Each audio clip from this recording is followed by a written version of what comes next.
திருச்செந்தூர்லேருந்து திருச்செந்தூர் கோயிலுக்கு வந்திருந்தோம். கோயிலேருந்து நேராக திருச்செந்தூர் ட்ரெயினை மழை ரொம்ப திருச்செந்தூர்லேயே நல்ல மழை. நான் எப்படியாவது திருச்செந்தூர் ட்ரெயினை பிடிச்சிருவோன்றதுக்காக பார்த்தோம்.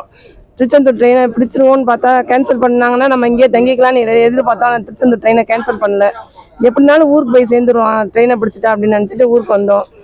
ட்ரெயினை பிடிச்சிட்டோம். ட்ரெயினை பிடிக்கிறதே தண்ணிக்குள்ளே தான் வந்தோம். ஃபுல்லாக நனைஞ்சிட்டு தான் வந்தோம் தண்ணிக்குள்ளே. வந்து ட்ரெயினை பிடிச்சோம். ட்ரெயினை பிடிச்சா ட்ரெயின் வந்து ஒரு ஸ்ரீவைகுண்டத்தில் வந்து அந்த ட்ரெயின் நின்றுச்சு. அதுக்கப்புறமேட்டு ஒரு 2-3 மணி நேரம் கழிச்சு தான் வந்து சொன்னாங்க, இது மாதிரி ட்ரெயின் வந்து இதாகிடுச்சு, நீங்கள் உங்களால் இறங்கி உங்களை நாங்கள் வெளில கொண்டு போகிறோம் நாங்கள். ஆனால் கொண்டு போக முடியல அவங்களால. எல்லா இடமும் ஸ்டாப் ஆகிட்டு. அப்புறம் என்ன பண்ணுறதுன்னு தெரில. அப்புறம் நாங்கள் தான் வெளில வந்து கேட்டதுக்கு நீங்களாம் ட்ரெயின்லேயே போய் இருங்க அப்படின்ட்டாங்க. ட்ரெயினில் போய் நாங்கள் இருந்தோம். கிட்டத்தட்ட 38 மணி நேரம் தண்ணியோ எதுவுமே இல்லாமல் இருந்தோம். பக்கத்து ஊருக்காரங்க வந்து நல்லா எங்களுக்கு ஹெல்ப் பண்ணாங்க. அவங்களால ஒரு உதவியால் எங்களால் இருக்க முடிஞ்சிச்சு. குழந்தைங்களுக்குலாம் பால் எல்லாம் கொண்டு கொடுத்தாங்க. அதனால் அந்த ஊர் மக்களுக்கு நாங்கள் ரொம்ப நன்றி சொல்லிக்கிறோம். அதுக்கப்புறமேட்டு மீட்புக்குள்ளே வந்தாங்க. வந்ததுக்கு அப்புறமேட்டு எங்களுக்கு நல்லா சாப்பாடு கொடுத்தாங்க, எல்லாம் செஞ்சாங்க. அதுக்கப்புறம் அவங்க வந்ததுக்கப்புறம் தான் எங்களுக்கு கொஞ்சம் மன நிம்மதியாக வந்தது. அதுக்கப்புறம் நாங்கள் வந்து எங்களை சேஃபாக கொண்டு வந்து பஸ்ஸு அரேஞ்ச் பண்ணியிருந்தாங்க நல்ல விதமாக. பஸ்ஸுலேருந்து ட்ரெயினு அரேஞ்ச் பண்ணி கொடுத்துருந்தாங்க. அதுவும் எங்களுக்கு நல்ல விதமாக சாப்பாடு எல்லாம் கொடுத்தாங்க. நாங்கள் நல்ல விதமாக வந்துட்டோம்.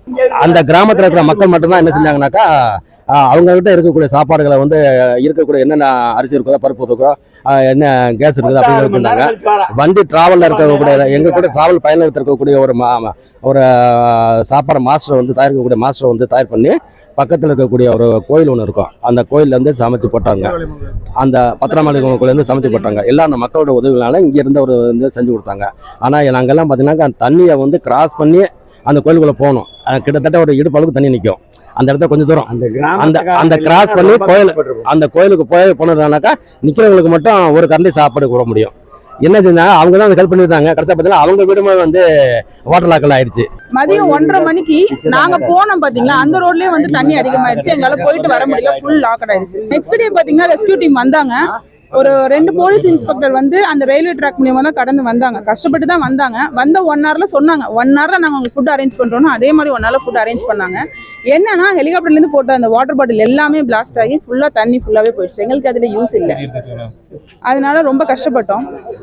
அதுக்கப்புறம் ஒரு 2 ஹவர்ஸ்ல அவங்க எல்லாத்தையுமே அரேஞ்ச் பண்ணி ஊர் மக்களோட சப்போர்ட்ல நாங்கள் ஒரு வழியா வெளில வந்துட்டோம். ஆனால் வெளில வந்ததுமே பயங்கர கஷ்டப்பட்டு தான் வந்தோம். போட் கிட்ட எதுக்குமே அதுக்கு ஆப்ஷன் கிடையவே கிடையாது. நாங்களே தான் நடந்து முடியாது. அழைச்சிட்டு போற தண்ணி ஒருத்தவங்க ஒரு இடத்துல ஸ்கிப் ஆனா கூட அவ்வளவுதான். அது அந்த அளவுக்கு இருந்துச்சு. நீங்க எல்லாமே அந்த வீடியோ பார்த்துருப்பீங்க. So full and full risk எடுத்து தான் வெளில வந்தோம். அப்புறம் பஸ் அதுக்கப்புறமேட்டு நாங்கள் அந்த வாஞ்சிமணி வச்சு வந்ததுக்கு அப்புறமேட்டு எல்லாமே கம்ப்ளீட்டாக அவங்க பார்த்துக்கிட்டாங்க.